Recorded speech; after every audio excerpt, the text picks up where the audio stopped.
भजिष्य सही। अरे यह क्या, तू जीता ही मर गया है, तू मेरी आज्ञा का पालन नहीं कर रहा है। मैंने तुमको समझाया तो मान नहीं रहा है। हम तुमको तुम्हारे अपराध के लिए दंड देंगे, तब तुम्हारे होश ठिकाने में आ जाएंगे।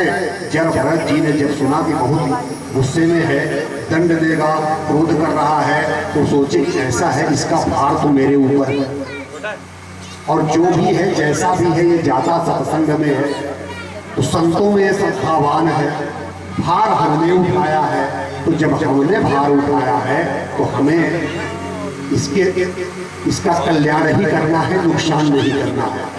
तो संतमयी वाणी में कहते हैं भरत जी कि त्वयोदितं व्यक्तम विप्रलब्धम भर्तुः स्वदेशाद् वीरभार गन्तुर्यदीशादि विगम्य मध्वा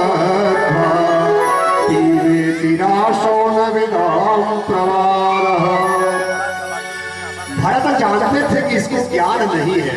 आप सुनते रहे, भरत जानते थे कि इसको ज्ञान नहीं है। ज्ञान न होने से राजा ऐसा प्रदर्शन कर रहा है। यह राजा पाप के भागी योग्य नहीं है। दया भाव के कारण सुनकर राजा को भयंकर पाप से बचाने के लिए भरत जी को अब बोलना पड़ा जो बोलना नहीं चाहते थे, क्योंकि ये देखे सत्संगी राजा है और इसका भार मेरे ऊपर है। तो संत लोग जिसका भार ले लेते हैं उनका कल्याण करके ही रहते हैं। तो कहते हैं भरत जी कि हे राजन, भार नाम की कोई वस्तु नहीं है, ढोने वाले के लिए है। यदि कोई मार्ग है तो चलने वाले के लिए है। मोटापा है तो वो भी उसी के लिए है। यह सब शरीर के धर्म है, आत्मा के धर्म नहीं है। ऐसी बातें आप ज्ञानी जन नहीं करते हैं। स्थूलता, कृशता, आदि, व्याधि, भूख, प्यास, भय, कलह, इच्छा, मोटापा, निद्रा, प्रेम, क्रोध, अभिमान, सुख, ये सब देह के धर्म है, आत्मा के धर्म नहीं है। राजा को लगा कि तो बड़ी ज्ञान की बात कर रहे हैं, जहां सुनने में जा रहा हूं सत्संग कहीं वही तो नहीं है। बोले हे यशस्वी नरेश, जहां स्वामी सेवक भाव स्थित हो वहां प्रजा पालन का नियम आता है कि तुम स्वामी में सेवक, लेकिन न तुम स्वामी हो न सेवक हो, तुम राजा हो मैं प्रजा हो। इस प्रकार की घोर भेद बुद्धि को मैं नहीं देखता, क्योंकि व्यवहार में ऐसा कुछ भी नहीं है। परमार्थ दृष्टि से देखा जाए तो किसे स्वामी कहें, किसे सेवक कहें, कि तुम्हें स्वामित्व का अभिमान है तो मैं तुम्हारी क्या सेवा करूं। राजा ने सुना और जब नीचे उतरा तो उनके शरीर पर जनेऊ देखा कि ये ब्राह्मण है।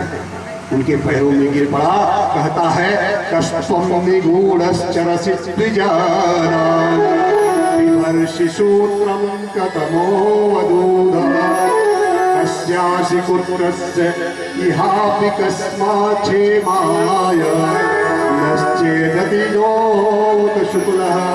ये जो अचिंत यज्ञोपवीत आपने धारण कर रखा है, आप कौन हैं, मुझे अपना परिचय दीजिए।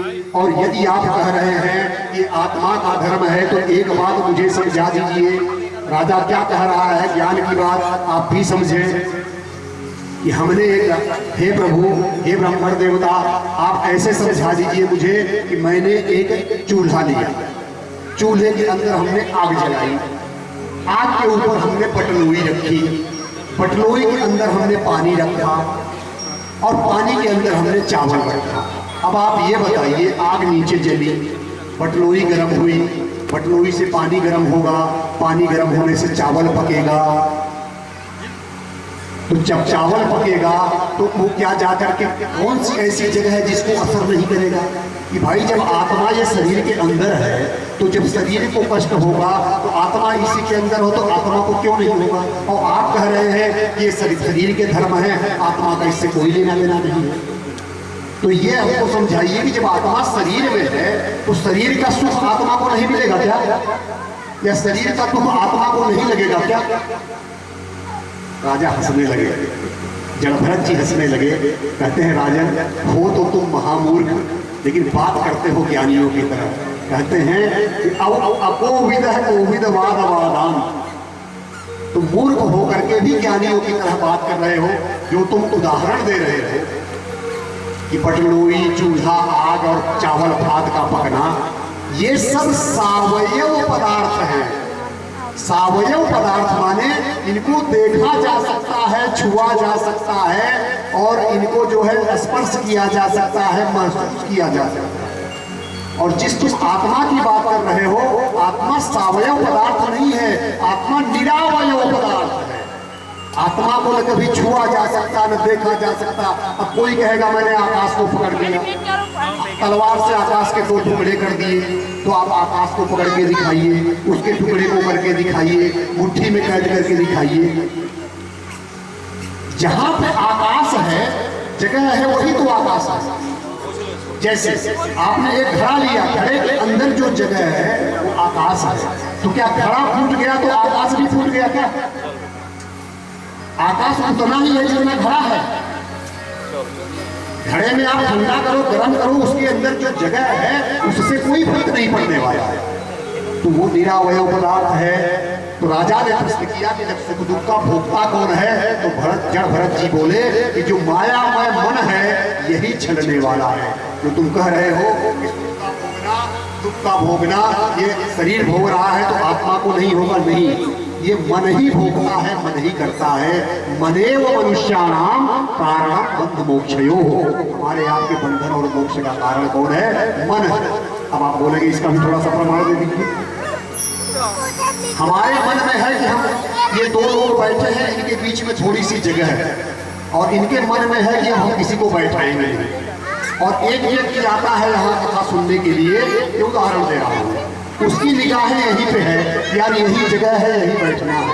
अब इन्होंने देख लिया कि इधर ही देख रहा है, इन्होंने तुरंत पैर को और थोड़ा सा फैला लिया कि इसको बैठना ही नहीं देना है। क्यों? क्योंकि इनके मन में है कि इसको तो नहीं बैठना चाहिए। तो जगह थी लेकिन और पैर को फैला लिया। अब देखे कहाँ जाता है। बोला भाई थोड़ा सा कि यार तुम इंसान हो कि जानवर हो, गर्मी का महीना थोड़ा सा जगह बैठ जाओ। ये आपके मन में ऐसा था इसलिए आपने ऐसा किया। वही कहीं आपके कोई परिचित आ जाए, आपके परम स्नेही आ जाए, जगह नहीं है फिर भी उधर का है बैठना, इधर आओ ना पास में, अरे आओ भैया थोड़ा सा आप और खिसकना और खिसकना, जबरदस्ती जगह नहीं है लेकिन आप उनको बैठाएंगे। अब देखिए मन में चाहा तो बैठा, जगह बन गई, मन में चाहा तो जगह होते हुए भी टांग पसार लिए। ट्रेन की एक सीट में बैठे हैं, मन हुआ किसी को जबरदस्ती बैठा के 3-4 जब बैठा लेंगे इतनी सीट में। मन नहीं है तो पहले से सो जाएंगे, तबीयत ठीक नहीं है, बाहर चलो नहीं उल्टी करूंगा तुम्हारे ऊपर गिरेंगे। अब आप सोचिए, तो जब मन के जो बातें अनुकूल होती हैं उसको कहते हैं सुख, क्योंकि इंद्रियां जो 10 हैं इनका बाप है, इनका स्वामी है मन, और मन का बाप पता है कौन है? चंद्रमा। चंद्रमा है चंचल, इसलिए मन है चंचल। चंद्रमा को एक ही व्यक्ति कंट्रोल कर सकता है, शिव जी। इसीलिए शिव जी की आरती अभी जब पंडित जी करेंगे, ये भी दुबे जी भी साथ में गाते हैं कि चंद्रमा मन सो ज्यादा दक्षो हो चुगियो बताया। चंद्रमा ही मन का कारक है, चंद्रमा ही मन का कारक। चंद्रमा का बेटा मन, और मन इतना चंचल है कि सारी इंद्रियां उसके कहने पे कार्य कर रही है। एक और छोटा सा उदाहरण, रात 11:30 बजे ससुर जी ने बहू को बोला, एक मेहमान आए, बोले हमारे बचपन का मित्र है, बहुत दिन बाद आया है, बहू इसको खाना बना दो। अब बहू जी ने उनको उत्तर दे करके सासू जी को दे रही है कि सुबह से सिर दर्द कर रहा है, किसी तरह से काम निपटा कर अपने सिर दर्द में भी खाना बनाया, आप लोगों को खिलाया। अभी लेटने जा रहे हैं, ये तो पता नहीं कौन से आ गया, अब बोल रहे हैं इनको भी बना कर खिलाओ। वो बनाएगी भी तो कल वाली कहानी जो बताया ना, जो भजन करके नहीं बनाएगा, गुस्सा करके बनाएगा। और जो आपके दोस्त महोदय खाएंगे वो जाते ही उनके शरीर में गुस्सा चढ़ेगा। जैसा खाओ अन्न वैसा होवे मन, जैसे पियो पानी वैसे होगे वाणी। अब मान लीजिए उस बहू का उस दिन सही सिर दर्द कर रहा है और उनके मायके से कोई 12 बजे रात आ गए और बोल रहे हैं बगल में निमंत्रण में गए थे, अभी अभी सोचे ट्रेन नहीं मिलेगी, चले हाँ भैया आ जाओ आ जाओ। तुरंत किचन में घुसे, अरे खा के आ रहे हैं, अरे कुछ भी हो जाए ऐसे कैसे, थोड़ा सा खीर ही खा लीजिए। बिना खिलाए माने कि नहीं, भले ही उनका पेट भरा हुआ है। अब बताइए आत्मा करवा रही है ऐसा? कौन करा रहा है? मन। अगर मन है तो सारी चीजें आपके अनुकूल होंगी, और अनुकूल को कहते हैं सुख और प्रतिकूल को कहते हैं दुख। सुख दुख नाम की चीज को भगवान ने नहीं बनाया। आज से ये मत कहना कि सुख भगवान ने बनाया है। भगवान ने सुख नहीं बनाया, भगवान ने दुख नहीं बनाया। अब आप बोलोगे इसका प्रमाण, अगर भगवान बनाते तो सबके लिए बराबर होता है। सूर्य का प्रकाश लगता है, किसी को देखता है क्या कि आप पापी हो, क्यों आत्मा हो, कौन हो, नहीं, सबके लिए बराबर लगता है। तो भगवान का चीज सबके लिए समान है। एक व्यक्ति मोबाइल की दुकान में मोबाइल बेचा 10, बड़ा खुशी हुआ आज मेरे 10 मोबाइल बेचे। तो हर व्यक्ति को मोबाइल बेचने से सुख मिलना चाहिए, क्योंकि भगवान ने बनाया हो। किसी को बेचने से सुख तो किसी को खरीदने से, तो किसी को जेब से चुराने से सुख। क्या 5 मोबाइल चुराया है? तो कैसा भगवान है कि बनाता है किसी को खरीदने से सुख, किसी को बेचने से, किसी को चुराने से, किसी को तोड़ने से नहीं। सबकी वृत्तियां अलग अलग है। एक व्यक्ति थे, उनकी नई नई शादी हुई, और नई नई शादी हुई, बहू को 5 दिन के बाद जाना था। बेटियां पहली बार ससुराल जाती हैं, जल्दी बुलाया जाता है। वो बोला तुम चली जाओगे तो मैं रह ही नहीं पाऊंगा। बोले क्यों? बोले हम नहीं रह सकते तुम्हारे। रोने लगा। बोला क्यों रो रहे हो? बोले हम रह ही नहीं पाएंगे। अरे बोले ऐसा मत करो, बेइज्जती होगी, और बेइज्जती हमारी नहीं होगी, तुम्हारी होगी। जोरू का गुलाम बन गया पहली बार में। बोले जो सच है वो बोल रहा हो, उसको गुलाम कहो या बादशाह कहो, उससे मतलब नहीं है। मैं रह नहीं पाऊंगा तुम्हारे। बोले ऐसा है, जाएंगे फिर आ जाएंगे। हम बेटियां हैं, हमारे कई रूप होते हैं। एक बेटी है वो किसी के लिए बहन है, किसी की बेटी है, किसी की बुआ है, किसी की पत्नी है, किसी की भाभी है, किसी की भतीजी है। एक बेटी के कितने रूप है बताइए? सबको उसको अपने अनुसार सबको एडजस्ट करना है। प्रवचन सुनाया था, दिमाग ठंडा हुआ। बोले कल भाई लोग बुलाने आ रहे हैं, रोना मत उनके साथ। बोले नहीं रोएंगे, लेकिन ट्रेन तक तुमको छोड़ने जरूर चले। बोले हाँ स्टेशन तक चलना, धीरे से पार कर लेना, रोना नहीं रोना। पहुंच गए स्टेशन पे, 10:30 बजे ट्रेन आनी थी, 10 बज गया। तब तक भाई साहब सह के टाइट बैठे रहे। जैसे ही घड़ी से देखेंगे आधे घंटे बाद इसकी झलक भी नहीं दिखेगी, तो पीछे मुंह किए और हैंकी निकाल करके रुमाल लगे रोने, लगे रोने वो। और बोली थी बेइज्जती मत कराना, तू पीछे। और प्रकृति का एक नियम है, जो जिस लाइन का होगा उसको उस लाइन वाले मिल जाते हैं। गजेड़ी को गजेड़ी मिल जाएंगे, भागवत वाले को भागवत वाले मिल गए, हर व्यक्ति को हर लोग मिल जाते हैं। हम जैसे मुझे साहब मिल गए, बिना परिचय के मिल गए, क्योंकि ये वृत्तियां जब होती हैं तो एक दूसरे से मिल जाएंगे। हमारे श्रीमान पीड़ा वादनी के वरद हस्त प्राप्त परशुराम पटेल जी कार्यक्रम कहीं और था, ये भी मिल गए। एक आग्रह में यहाँ के पधार गए। हमारा सबका सौभाग्य है, इनके लिए तालियां जरूर बजा दिया क्योंकि हम लोगों का सौभाग्य है कि आज ऐसी विभूति जो संगीत को नई दिशा दशा देने वाले हैं, आज हमारे आपके बीच बैठे हैं। अहो भाग्य। तो उसने देखा कि 2 नंबर प्लेटफॉर्म में भी एक रो रहा है, तो बोला हम ही नहीं है और भी लोग हैं। तो धीरे से सीढ़ी चढ़ा के उसने मना किया कि भाइयों के सामने मत रोना, बेइज्जती होगी।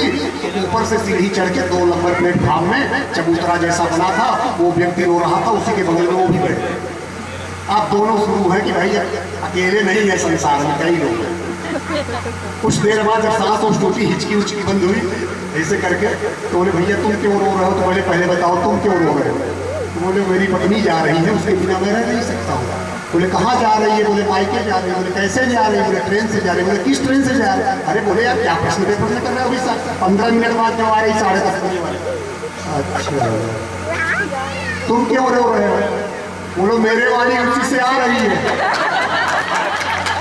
मेरी वाली उसी से आ रही है। अभी तक स्वतंत्र होकर मस्ती से जी रहा था, और 10:30 बजे उतरेगी इसीलिए तो रो रहा हूँ। सब कुछ गया। कैसा भगवान ने सुख बनाया है।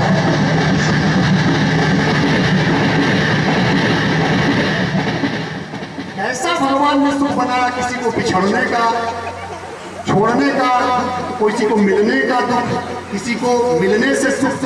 इसका मतलब भगवान ने नहीं किसी तो भगवान की बनाई हुई चीजें सबके लिए समान होंगी। ये हमारे मन का खेल है। मन जिसको कह दिया कि इसको सुख मानना, हम लोग मानते हाँ ये मेरा सुख है। मन बोल दिया खट्टा तो खट्टा, मीठा तो मीठा। भगवान ने नहीं। ऐसे सारे ज्ञान दिया जब इन्होंने, ये मन की भ्रांतियां हैं, आत्मा का नहीं, उनके पैरों में वो गिर गया। कौन? राजा रघुगण। बोलते हैं आप कौन हैं? फिर परिचय देते हैं कि अहम पुरा भरतो नाम राजा, मैं भी पहले भरत नाम का राजा था और मृग के चक्कर में ही हम फंस गए थे, और जहां जाता हूं मुक्ति में तुम ही बालक बनते हो, तुम मृग बने थे, आज मैं पुनः ये मानव शरीर पाया, फिर तुम वही मृग राजा बन के मेरे सामने खड़े हो। इस प्रकार से यहाँ पे आज कथा का समापन होता है। इसका कथा का भाव ये था कि सब पर विश्वास करना, कभी भी अपने मन पर विश्वास नहीं करना, क्योंकि मन कब आपको आसक्त कर देगा, तो मन के भरोसे कभी मत चलना, आत्मा की आवाज सुनना, मन की आवाज मत सुनना। बोलिए भगवान भगवान की जय, बोलिए आज के आनंद की जय। मैं आत्मा